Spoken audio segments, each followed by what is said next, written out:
आपने मेरे चैनल को सब्सक्राइब नहीं किया है तो सब्सक्राइब ज़रूर करें, बेल आइकन को प्रेस करें ताकि नई वीडियो की नोटिफिकेशन आपको मिलती रहे।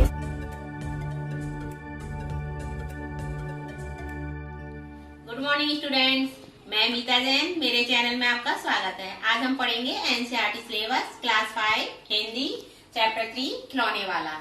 ये एक कविता है, इसमें बच्चा अपनी भावनाएं अपनी माँ के सामने व्यक्त करता है। वह देखो माँ, आज खिलौने वाला फिर से आया है, कई तरह के सुंदर सुंदर नए खिलौने लाया है। एक बच्चा अपनी माँ से कह रहा है, माँ खिलौने वाला आज फिर से आया है और बहुत सारे सुंदर सुंदर नए नए खिलौने लेकर आया है।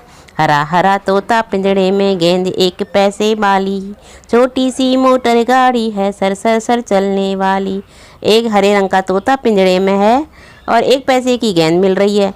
मोटर गाड़ी एक छोटी सी है उसके पास, जो सर सर सर चलती है। सीटी भी है कई तरह की, कई तरह के सुंदर खेल, चाबी भर देने से भक भक करती चलने वाली रेल। सीटी भी उस पर कई तरह की हैं, छोटी बड़ी, और कई तरह के उस पर सुंदर खेल हैं। और जो रेल है वो चाबी भर देने से भक भक करके चलती है। गुड़िया भी है बहुत भली सी, पहने कानों में बाली, छोटा सा टी शर्ट है, छोटे छोटे हैं लोटा थाली। उसके पास एक सुंदर सी गुड़िया है जो कानों में बाली पहन रखी है, छोटा सा टी शर्ट है। टी शर्ट क्या होता है? इसमें चाय बनाने का बर्तन हो, चाय भरने की केटली हो, टी पॉट हो और कप हो और प्लेट हो। तो ऐसा छोटा सा टी शर्ट है। छोटे छोटे लोटा थाली भी हैं उसके पास। छोटे छोटे धनुष बाण हैं, छोटी छोटी तलवार, नए खिलौने ले लो भैया, जोर जोर बह रहा पुकार। उसके बाद छोटे छोटे धनुष बाण हैं, छोटी छोटी तलवारें हैं और वो जोर जोर के पुकार के कह रहा है, नए नए खिलौने ले लो भैया। मुन्नू ने गुड़िया ले ली है, मोहन ने मोटर गाड़ी, मचल मचल सरला कहती है माँ से लेने को साड़ी। मुन्नू ने गुड़िया ले ली और मोहन ने मोटर गाड़ी खरीद ली और सरला अपनी माँ से मचल मचल के साड़ी लेने को कह रही है। कभी खिलौने वाला भी माँ क्या साड़ी ले आता है, साड़ी तो वह कपड़े वाला कभी कभी दे जाता है। वो बच्चा अपनी माँ से कह रहा है, माँ सरला अपनी माँ से साड़ी लेने को कह रही है, क्या कभी खिलौने वाला भी साड़ी लेकर आता है? खिलौने वाला साड़ी लेकर नहीं आता, साड़ी तो वह कपड़े वाला कभी कभी दे जाता है, कपड़े वाला आकर दे के जाता है साड़ी। अम्मा तुमने तो ला करके मुझे दे दिए पैसे चार, कौन खिलौना लेता हूँ मैं, तुम भी मन में करो विचार। माँ तुमने मुझे 4 पैसे ला कर दे दिए हैं, अब मैं कौन सा खिलौना लूँ, तुम भी तो सोच कर बताओ। तुम सोचोगी मैं ले लूँगा तोता बिल्ली मोटर रेल, पर माँ ये मैं कभी न लूँगा, ये तो हैं बच्चों के खेल। माँ तुम ये सोच रही होंगी कि मैं तोता लूँगा, बिल्ली लूँगा या मोटर लूँगा या रेल, पर माँ ये सब मैं नहीं लूँगा, ये तो बच्चों के खेल हैं। मैं तलवार खरीदूँगा माँ, या मैं लूँगा तीर कमान, जंगल में जा किसी ताड़का को मारूँगा राम समान। माँ मैं या तो तलवार खरीदूँगा या तीर कमान खरीदूँगा और जंगल में जाकर राम भगवान के समान मैं किसी ताड़का को मारूँगा। तपसी यज्ञ करेंगे असुरों को मैं मारे भगाऊँगा, यूँ ही कुछ दिन करते करते रामचंद्र बन जाऊँगा। जब तपस्वी यज्ञ करते हैं तो उस समय असुरों को परेशान करते हैं, तो मैं असुरों को उन तीर कमान से मार दूंगा और यूं ही करते करते यूं ही असुरों को मार मार के मैं एक दिन रामचंद्र बन जाऊंगा। यहीं रहूँगा कौशल्या, मैं तुमको यहीं बनाऊंगा, तुम कह दोगी बन जाने को, हंसते हंसते जाऊंगा। वो अपनी माँ से कह रहा है, माँ मैं तुम्हें कौशल्या माँ बनाऊंगा, जैसे रामचंद्र की माँ कौशल्या थी तो मैं तुम्हें कौशल्या माँ बनाऊंगा और तुमको यहीं बनाऊंगा, मैं बन नहीं जाऊंगा। तुम अगर मुझे बन जाने को कहोगी तो मैं हंसते हंसते चला जाऊंगा, जैसे राम भगवान बन हंसते हंसते चले गए थे।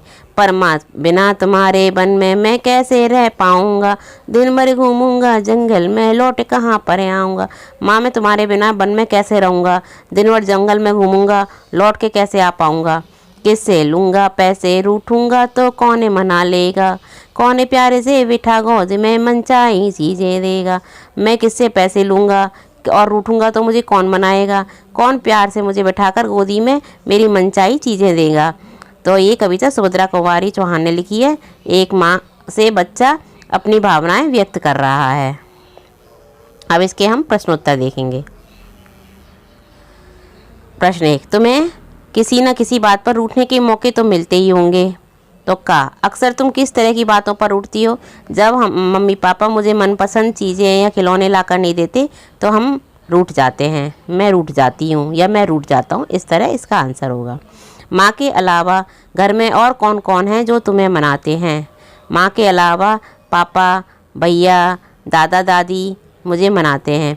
हम ऐसे कई त्यौहार मनाते हैं जो बुराई पर अच्छाई की जीत पर बल देते हैं। ऐसे त्योहारों के बारे में और उनसे जुड़ी कहानियों के बारे में पता करके कक्षा में सुनाओ। कौन कौन से त्यौहार हैं ऐसे? होली और दिवाली बुराई पर अच्छाई की जीत पर बल देते हैं। इन त्योहारों से जुड़ी कहानियों के बारे में बताना है तो दीपावली पर राम की जीत की कहानी है और होली पर होलिका दहन की कहानी है। ये तुम्हें कक्षा में सुनानी है पता करके। तुमने रामलीला के जरिए या फिर किसी कहानी के जरिए रामचंद्र के बारे में जाना समझा होगा। तुम्हें उनकी कौन सी बातें अच्छी लगीं? हमें रामचंद्र की बहुत सारी बातें अच्छी लगीं। तो कौन कौन सी बातें अच्छी लगीं? जैसे राम आज्ञाकारी पुत्र थे, सदा धर्म का पालन करते थे, बड़ों का आदर करते थे, कृपालु व दयालु थे और वीर थे, साहसी थे, सत्य बोलते थे, सच्चे मित्र थे। तो उनकी जो खूबियाँ हैं वो तुम्हें लिखनी है। नीचे दिए गए भाव कविता की जिन पंक्तियों में आए हैं उन्हें छांटो। खिलौने वाला साड़ी नहीं बेचता है, ये वाला भाव कौन सी पंक्तियों में आया है? इसमें आया कभी खिलौने वाला बीमा क्या साड़ी ले आता है। खिलौने वाला बच्चों को खिलौने लेने के लिए आवाज़ें लगा रहा है। ये कौन सी पंक्तियाँ हैं? नए खिलौने ले लो भैया, जोर जोर बह रहा पुकार। मुझे कौन सा खिलौना लेना चाहिए, उसमें माँ की सलाह चाहिए। तो ये कौन सा लाइन है? कौन खिलौना लेता हूँ मैं, तुम भी मन में करो विचार।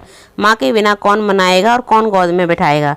तो कौन मना लेगा, कौन प्यारे से बिठा गोद में मनचाही चीज़ें देगा। मूंगफली ले लो भैया, मूंगफली गरम करारी टाइम पास मूंगफली। तुमने फेरी वाले को ऐसी आवाज़ें लगाते ज़रूर सुना होगा। तुम्हारे गली मोहल्ले में ऐसे कौन से फेरी वाले आते हैं और वे किस ढंग से आवाज़ लगाते हैं? उनका अभिनय करके दिखाओ, वे क्या बोलते हैं उसका भी एक संग्रह करो। इसमें तुम्हें अभिनय करना है। मैं तुम्हें एक दो उदाहरण देती हूँ, उन उदाहरणों के अनुसार जैसे फेरी वाले आवाज़ लगाते हैं तुम्हें और कौन कौन लगाते हैं उनका पता करना है और उनको अभिनय करके आपस में कक्षा में दिखाना है। तो जैसे मीठा रसीला गन्ना ले लो, फिर ना मिलेगा गन्ना ले लो, इस तरह तुमने आवाज़ देते हुए सुना होगा। या फिर ले लो खट्टे मीठे आम, मन को भाएं रसीले आम, और 10 रुपये के 4, 10 रुपये के 4 ले लो, 10 रुपये के 4 संतरा ले लो। इस तरह से आवाज़ें लगाते हुए तुमने सुना होगा। और भी कुछ सुना है तो उन सबको आपस में अभिनय करके तुम दिखा सकते हो। ये एक प्रश्न अपने आप करने का है। तुम यहाँ लिखे खिलौनों में से किसे लेना पसंद करोगे और क्यों? इसमें यहाँ लिखा है गेंद, हवाई जहाज, मोटर गाड़ी, रेलगाड़ी, फिरकी, गुड़िया, बर्तन सेट, धनुष बाण, बल्ला या कुछ और। अब इसमें से तुम क्या लेना पसंद करोगी और क्यों? तो तुम कुछ भी ले सकती हो। ऐसे बता सकती हो रेलगाड़ी, मैं रेलगाड़ी लेना पसंद करूँगा क्योंकि मेरे पास गेंद, हवाई जहाज, फिरकी, गुड़िया, बर्तन सेट ये सब खिलौने पर रेलगाड़ी नहीं है और रेलगाड़ी चुक चुक करके चलती है तो मुझे बहुत अच्छी लगती है। और तुम अपने साथियों के साथ कौन कौन से खेल खेलती हो? तो जो जो खेल खेलती हो तुम लिख सकते हो। जैसे हम बल्ला और बॉल से खेलते हैं, कैरम बोर्ड खेलते हैं, लूडो खेलते हैं, व्यापार खेलते हैं, जो भी खेलते हो उन खेल का नाम लिख सकती हो। खिलौने वाला शब्द संज्ञा में बाला जोड़ने से बना है। नीचे लिखे वाक्यों में रेखांकित हिस्सों को ध्यान से देखो और संज्ञा क्रिया आदि पहचानो। जैसे पान वाले की दुकान आज बंद है, पान वाले ये संज्ञा है और ये जातिवाचक संज्ञा है। मेरी दिल्ली वाली मौसी बस कंडक्टर हैं, तो दिल्ली वाली मौसी यानी व्यक्तिवाचक संज्ञा हो गई। मौसी को कि दिल्ली की हैं तो उन मौसी को दिल्ली वाली मौसी बोलते हैं, तो ये व्यक्तिवाचक संज्ञा है। महमूद 5 बजे वाली बस से आएगा, इसमें 5 बजे वाली यानी बस की विशेषता बताई जा रही है कि 5 बजे वाली, तो ये विशेषण है। नंदू को बोलने वाली गुड़िया चाहिए, बोलना क्रिया होती है तो बोलने वाली गुड़िया तो ये क्रिया है। दाढ़ी वाला आदमी कहाँ है, ये संज्ञा है। इस सामान को ऊपर वाले कमरे में रख दो, ऊपर वाला कमरा क्रिया विशेषण है। मैं रात वाली गाड़ी से जम्मू जाऊंगी ये विशेषण है। गाड़ी की विशेषता बताई जा रही है।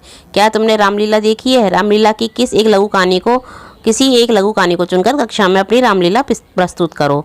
तो हम इसमें राम भरत मिलाप का प्रसंग है, उसके बारे में हम अभिनय कर सकते हैं, तो ये अभिनय करने के लिए कहा गया है। इस कविता में 3 नाम राम, कौशल्या और ताड़का आए हैं। ये तीनों नाम किस प्रसिद्ध कथा के पात्र हैं?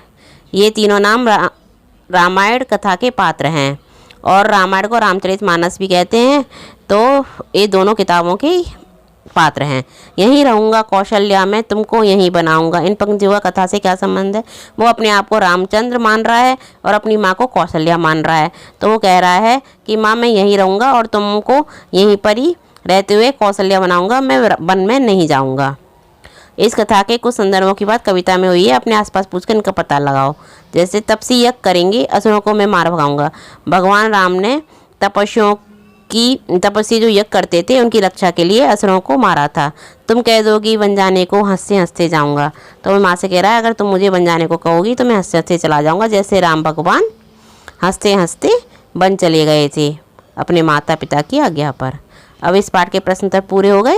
इन प्रश्नोत्तरों को मैं डिस्क्रिप्शन में डाल दूँगी, आप वहाँ से नोट कर सकते हैं। आपको मेरी वीडियो कैसी लगी?